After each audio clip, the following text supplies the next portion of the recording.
guys, Sarah here again. So I know it's been quite some time since you guys heard from me last.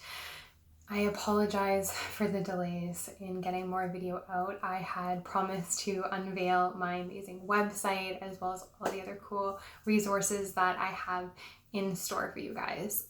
However, life happens and I spent a lot of time deciding if I wanted to shoot this video or not, and eventually I decided that I was going to promise that this was going to be a video blog and a website, not just about real estate investing, but also about a millennial lifestyle, just day-to-day life of entrepreneurs in general. So I'm not going to talk long about it. It is quite personal, but I also want to use it as a platform for awareness as well. So 3 weeks ago, my father passed away from non-Hodgkin's lymphoma. It happened very suddenly. He has been ill for quite some time, but the treatments were quite successful. It is a type of cancer that is usually mostly curable. We had very high hopes that he was going to be the same and make a full recovery. However, obviously, I guess it was almost like 6 weeks ago, I got a phone call from my mom saying that I need to come home. So I dropped everything, took a couple weeks off work, spent time with my family, and was there by my dad's bedside until the last moments. And it's definitely not something that I will ever regret doing. I'm glad that I made that decision and got to spend time with my family and support my mom, but it has been a very hard transition. The week, literally like 3 days after he passed, I closed on my first flip with my business partner, and I was FedExing closing documents because I'm from Sault Ste. Marie. For those of you that don't know, it's about 8 hours away from the GTA. I was, really like right in the midst of all the closing proceedings. So I had to pull out all the stops, FedEx, phone conferences with my business partner, my lawyers, with, all the different parties involved. Meanwhile, as I was sitting in a hospice going through all of these horrible things with my family. So it just goes to show you, life does not always play the way you want it to. Things are going to come at you out of nowhere, and sometimes you just have to deal with it, whether you like it or not. There was a part of me that just didn't even care about this house, but I had to get it done. And then the other part of me obviously knew that I know my dad would want me to continue on my investing journey and be successful. So anyway, that is just kind of a quick update about me and what's been happening. I also, haven't planned any formal fundraising yet, but hopefully that'll be something I'm getting on soon, about raising awareness and doing a bit of fundraising for the Blood and Lymphoma Society of Canada.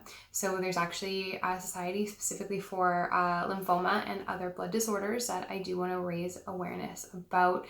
It is a terribly devastating type of cancer. It is not always as publicized as some of the more scary ones, like brain cancer, for example. But it is equally as devastating. And I know, it's obviously affected my family in a tremendous way. Since I've been open about it to other people, I've heard more stories, and it's definitely something that I am really passionate about, getting involved with some of these causes. I also would like to highlight, I probably will link it down below, just for a personal thing, your local hospices. Most people probably don't know this, that the majority of hospices in Ontario, I'm not sure if this is a Canada-wide thing, are funded 100% or thereabouts strictly on community support and donations. They get very small grants from the government, and everything else is privately funded. So if you or a loved one or other people have spent time at a hospice, lost a loved one there, all those amazing benefits that you get, the nurses, the care, the amazing environment. I know our stay for the 2 weeks that we were at Arch Hospice in Sault Ste. Marie was the best thing we had ever done. It made the transition still very difficult, but they took fantastic care of us. The transition was very easy. They do some amazing work in the community, and it costs them almost $750,000 a year just to keep their doors open. So I'd like to really encourage everyone, reach out to your local hospices. I know a ton of them do fundraisers and drives in the community that you might not even be aware of. Definitely for my peeps in Sault Ste. Marie, please reach out. Again, I've put the link down below this video, but please reach out and donate and get involved. Even if you'd like to volunteer, drop off flowers, baking, you know, they can always use help. So that's my spiel. Anyway, we'll get back to real estate related things. Click to the next episode and we'll kind of carry on to the next topics. But again, it's something I want to be super real about. It's not easy to talk about. I might look okay as I'm talking about it, but I will be straight up honest. I'm not okay. We're already halfway through this flip. It's going great, but you know, deep down, I'm really struggling, and you know, it's hard to carry forward. I'm just trying to keep my eyes on the prize and know that, you know, this is the future. This is the way forward. I know my dad was incredibly passionate and very supportive of everything I was doing with real estate investing, so I don't want to let him down, and I'm going to carry on. But you know, for all of you out there that have been, you know, directly or indirectly affected by cancer, I feel for you.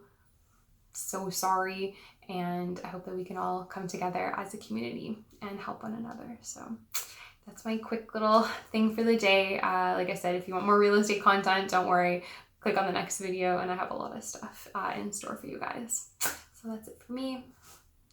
Bye guys, talk to you soon.